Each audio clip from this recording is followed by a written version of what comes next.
put your phone or device aside and immerse yourself in this audio story. Perfect for listening on the move, while relaxing, or for bedtime listening. We release new stories daily, so make sure to like and subscribe to not miss out. This story is based on true events. The vanishing at $60 billion. On October 24, 2020, one of the world's most powerful billionaires walked onto a stage in Shanghai and spoke words that would seal his fate. Within weeks, he would vanish. Not killed, not kidnapped, simply erased. For 87 days, Jack Ma, founder of a $600 billion empire, icon of Chinese entrepreneurship, hero to millions, would disappear so completely that even his closest allies couldn't confirm if he was alive. This is the story of how the most untouchable man in Chinese business learned that in a country where wealth and power intersect with absolute control, no one is truly beyond reach. What happened in those 87 days remains one of the darkest mysteries in modern business history. Jack Ma's rise reads like myth transformed into corporate reality. A twice-rejected college applicant who failed his university entrance exam multiple times. An English teacher earning $12 a month who saw the internet in 1995 and recognized the future before anyone else in China understood what he was seeing. He founded Alibaba in his apartment with $60,000, gathering 17 friends around a table to pitch them on a vision so audacious it bordered on delusional. That Chinese manufacturers could sell directly to the world, bypassing every traditional gatekeeper. By 2014, Alibaba's IPO raised $25 billion, the largest in history. Jack Ma became China's richest man, worth over $60 billion at his peak. He was Mao-suited corporate royalty, meeting world leaders, advising on economic policy, photographed with presidents and prime ministers. He seemed invincible. But beneath the carefully cultivated image of the smiling, charismatic entrepreneur lay something more complex and more dangerous. Jack Ma had built his empire by walking a razor's edge between innovation and compliance, between Western business practices and Chinese political reality. Alibaba wasn't just an e-commerce platform. It was a surveillance apparatus, a financial institution, a logistics network, a media conglomerate. Through Ant Financial, Ma controlled Alipay, processing over $17 trillion in annual transactions. More money flowed through his systems than through most countries' entire banking sectors. He had access to financial data on over 1 billion people, their spending habits, their debts, their secrets. In any authoritarian system, that kind of power doesn't go unnoticed, and it certainly doesn't go unchallenged. Ma had always understood the game. He joined the Communist Party. He praised Xi Jinping's leadership publicly and effusively. He embedded party officials throughout Alibaba's structure. When the government wanted oversight, he provided it. When they wanted data, he complied. But as his wealth grew, so did his confidence. He began speaking more freely, criticizing, suggesting that government regulations were stifling innovation. By 2020, Jack Ma had started to believe his own mythology, that he was untouchable, that his contributions to the Chinese economy had earned him a permanent seat at the table, that wealth and global recognition provided immunity. He was about to discover how catastrophically wrong he was. October 24, 2020. The Bund Summit in Shanghai, an annual gathering of China's financial elite. Jack Ma took the stage to deliver what would become the most expensive speech in business history. For 40 minutes, he tore into China's financial regulatory system with an arrogance that would have been breathtaking if it weren't so suicidal. He mocked regulators as outdated bureaucrats running a pawn shop mentality that prioritized control over innovation. He dismissed international banking standards, the Basel Accords, as an old people's club, ill-suited for China's dynamic market. He suggested that China didn't have systemic financial risk, because it doesn't have a financial system in the traditional sense. The subtext was clear. The rules didn't apply to him. His empire had transcended traditional oversight. He was too big, too important, too innovative to be constrained by the cautious, conventional thinking of government regulators. The room fell silent. Officials in attendance exchanged glances. Party representatives took notes. Within hours, those notes were on desks in Beijing. Jack Ma had just publicly humiliated the very people who controlled his fate. In a country where President Xi Jinping had spent years consolidating power, eliminating rivals, and asserting absolute control over every sector of the economy, Ma's speech was more than criticism. It was defiance. And defiance, in Xi's China, is a death sentence for careers, companies, and fortunes. The countdown had begun. 2 days later, Ant Financial's massive $37 billion initial public offering, the largest in global history, was scheduled to go live on both the Hong Kong and Shanghai stock exchanges. It would have made Jack Ma the richest man in Asia, added another $20 billion to his personal fortune, and cemented Ant Financial as one of the world's most valuable companies. Investors had poured in billions. Institutional funds, retail investors, international banks. Everyone wanted a piece of what was being described as the deal of the decade. The valuation was staggering. $315 billion, more than Goldman Sachs and Morgan Stanley combined. The listing documents were filed. The roadshow completed. The opening bell was days away. Then, on November 3, 2020, at 9:30 p.m. Shanghai time, just 36 hours before trading was set to begin, regulators summoned Jack Ma to a meeting. No advance notice. No negotiation. Present yourself immediately. The summons went to Ma, along with Ant Financial's CEO and chairman.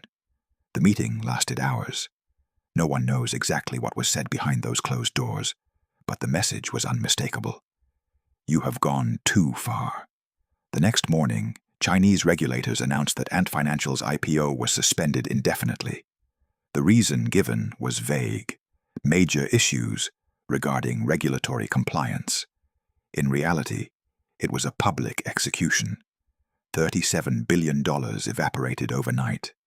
Investors who had committed billions were left holding nothing. The most anticipated public offering in history was dead. But the real punishment hadn't even begun. Within days, Chinese regulators announced anti-monopoly investigations into Alibaba. Suddenly, the empire Jack Ma had built over 2 decades was under siege from every angle. The State Administration for Market Regulation opened formal inquiries into Alibaba's business practices. The central bank demanded Ant Financial rectify its business model, code for dismantling the very innovations that made it valuable. Financial regulators began drafting new rules specifically designed to kneecap Ant's lending operations. The message was being written in real time across China's business landscape. Challenge us, and we will take everything. And then Jack Ma vanished. It started subtly. He missed a taping of his own television show, Africa's Business Heroes, where he served as a judge. His face was edited out of the finale that aired in early November. At first, it seemed like perhaps he was lying low, waiting for the storm to pass. But days became weeks. Weeks became months. No public appearances. No statements. No social media posts from a man who had built his brand on charismatic public engagement. His private jet, tracked by aviation enthusiasts, sat motionless. Associates who normally heard from him regularly reported complete radio silence. Alibaba's stock began to hemorrhage value as investors realized something deeply wrong was happening. The world's most visible Chinese entrepreneur had been disappeared. Here's what made Ma's disappearance so chilling. This wasn't a kidnapping or a mysterious death. This was state-orchestrated erasure. No one believed Jack Ma was dead. He was too valuable. But his absence was deliberate, calculated, designed to send a message not just to him, but to every wealthy entrepreneur in China. Your fortune exists at our pleasure. Your empire stands on our permission. Challenge us, and you will be reminded of your place. For 87 days, the world watched and waited, searching for any sign of life from a man who had commanded global attention for decades. Financial analysts speculated. Human rights groups issued statements. Foreign governments made quiet inquiries. But Beijing remained silent, offering nothing, not confirmation, not denial, just empty, echoing silence. The mystery deepened with each passing day. Theories proliferated. Some believed Ma was under house arrest, sequestered in one of his properties under constant surveillance.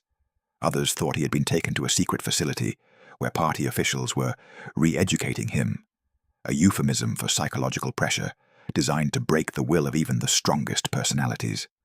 A darker theory suggested he was being held as leverage, his freedom traded for the complete restructuring of his business empire on terms favorable to the state.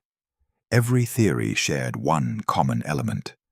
Jack Ma's disappearance was punishment, a demonstration of absolute power, a warning written in the erasure of China's most famous businessman.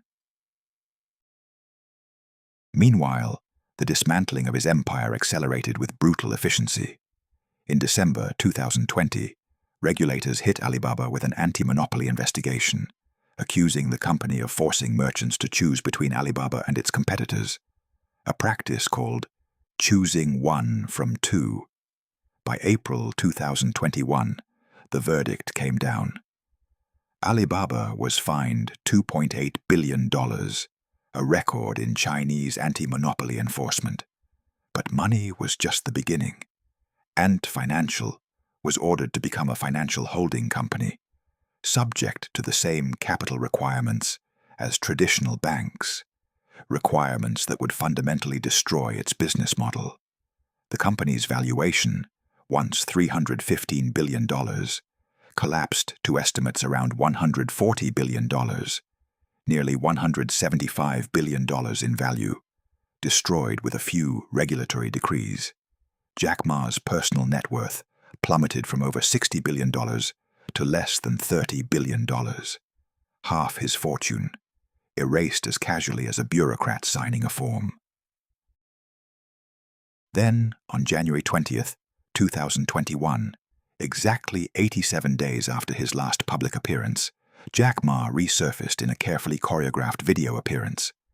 He appeared via video link at an online event for rural teachers, one of his philanthropic initiatives. The video was brief, stilted, clearly scripted. Ma looked thinner, older, diminished. He spoke about education and said he would continue his charitable work. He made no mention of Alibaba, Ant Financial, or his disappearance. No explanation. No acknowledgement that anything unusual had happened. It was a hostage video, dressed up as a charity appearance. The message was clear. He had been broken, reformed, taught his place in the hierarchy. The man who had once lectured regulators about innovation now spoke only in the approved language of compliance and humility. But if anyone thought Ma's brief reappearance meant the ordeal was over, they fundamentally misunderstood what was happening. This wasn't about punishing one arrogant billionaire. This was about restructuring the entire relationship between the Chinese Communist Party and the technology sector.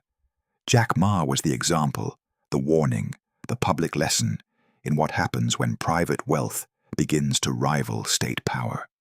After Ma's reappearance, the regulatory crackdown expanded to every major Chinese tech company. Tencent, Baidu, Didi, Meituan, all faced investigations, fines, forced restructurings. The message echoed across boardrooms. You exist because we allow it, and we can end you whenever we choose. Jack Ma's subsequent appearances have been rare, brief, and carefully controlled. He showed up in Hong Kong in late 2022, sparking brief speculation about a comeback. He was photographed in Australia, in Japan, always looking diminished, always maintaining silence about the events of 2020. In March 2023, he resurfaced in mainland China, visiting a school, maintaining his focus on education philanthropy, the one area of activity that posed no threat to anyone in power. He announced in 2023 that he was giving up control of Ant Financial, severing his formal ties to the crown jewel of his empire. The once untouchable billionaire had been reduced to a phantom, appearing occasionally to prove he still existed, but stripped of real power, real influence, real voice. The true cost of those 87 days extends far beyond Jack Ma's personal fortune. His disappearance marked a fundamental shift in the Chinese economy, the end of the era when entrepreneurs could build independent power bases, when wealth could translate into autonomy, when innovation could justify challenging authority. Foreign investment in Chinese tech companies evaporated as investors realized that regulatory risk in China wasn't manageable. It was absolute and arbitrary. Trillions of dollars in market value vanished from Chinese tech stocks. The ambitious entrepreneurs who had once viewed Ma as their role model now saw him as a cautionary tale. The implicit contract that had governed China's economic miracle, deliver growth and innovation, and will allow you to become wealthy, had been rewritten. Now the contract read, deliver growth and innovation, stay silent, and perhaps we'll let you keep some of what you've built. What makes Ma's story particularly haunting is how completely preventable it was.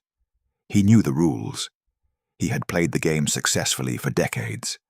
But at some point, surrounded by yes-men, insulated by wealth, celebrated globally, he began to believe that his success had earned him immunity. He confused being famous with being powerful. He mistook his importance to the economy with importance to the party. In authoritarian systems, there's a crucial distinction that Ma forgot. You can be the richest person in the country. You can build the biggest company. You can create millions of jobs, but you're never powerful. Power belongs to those who can make you disappear. And they proved it. The deeper lesson of Jack Ma's vanishing extends beyond China's borders. It's a stark reminder that in systems where rule of law is subordinate to political will, all success is conditional. Your company isn't really yours. It's a privilege granted by those with ultimate authority. Your wealth isn't really yours. It can be seized, frozen, or taxed into oblivion with a single directive. Your voice isn't really yours. It can be silenced so completely that even your closest associates can't confirm if you're alive. Ma's mistake wasn't just what he said in that speech. His mistake was believing that the rules had changed, that China's embrace of market economics meant entrepreneurs had genuine independence. The truth is simpler and more chilling. The rules never changed. They were just temporarily suspended, as long as they served the party's interests. Today, Jack Ma remains technically free, but functionally neutralized. His empire continues operating, generating billions in revenue, but he's no longer at the helm. Alibaba is now run by party-approved executives who understand that their primary stakeholder isn't shareholders. It's Beijing. Ma's story has become mythology in reverse, not the tale of the self-made man who built an empire, but the cautionary fable of the man who forgot who really held power. His disappearance and subsequent neutering sent shockwaves through global business that continue to reverberate. Every CEO operating in China now knows there are lines you don't cross, words you don't say, ambitions you don't reveal. Jack Ma crossed those lines. For 87 days the world wondered if he would ever return. He did return, but the man who came back was someone different, quieter, diminished, a ghost of the charismatic revolutionary who had once stood on global stages and proclaimed a new era of innovation. The question that haunts everyone who studies Ma's disappearance isn't really what happened during those 87 days. We can speculate. Interrogations, pressure, isolation, psychological techniques designed to break the will of even the strongest personalities. The real question is deeper and more disturbing. What does it mean when the most successful entrepreneur in the world's second largest economy can be erased for 3 months without explanation, without due process, without anyone able to stop it? What does it mean when a $600 billion empire can be dismantled with a few regulatory decrees because its founder spoke out of turn? What does it say about the nature of power, wealth, and control in the modern world? Jack Ma's vanishing is a reminder that in the game of wealth and power, there are players and there are pieces. For years, Ma thought he was a player. He believed his success, his global profile, his contributions to China's economy had earned him a seat at the table where real decisions were made. Those 87 days taught him the truth. He was always a piece on someone else's board. And when pieces get too prominent, too outspoken, too convinced of their own importance, they get removed. Not destroyed. That would be too obvious, too crude. Just disappeared long enough to remember their place, then returned as a warning to others. The man who built Alibaba learned the hardest lesson in business.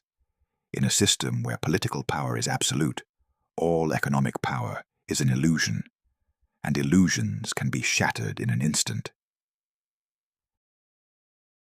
The legacy of those 87 days will outlive Jack Ma.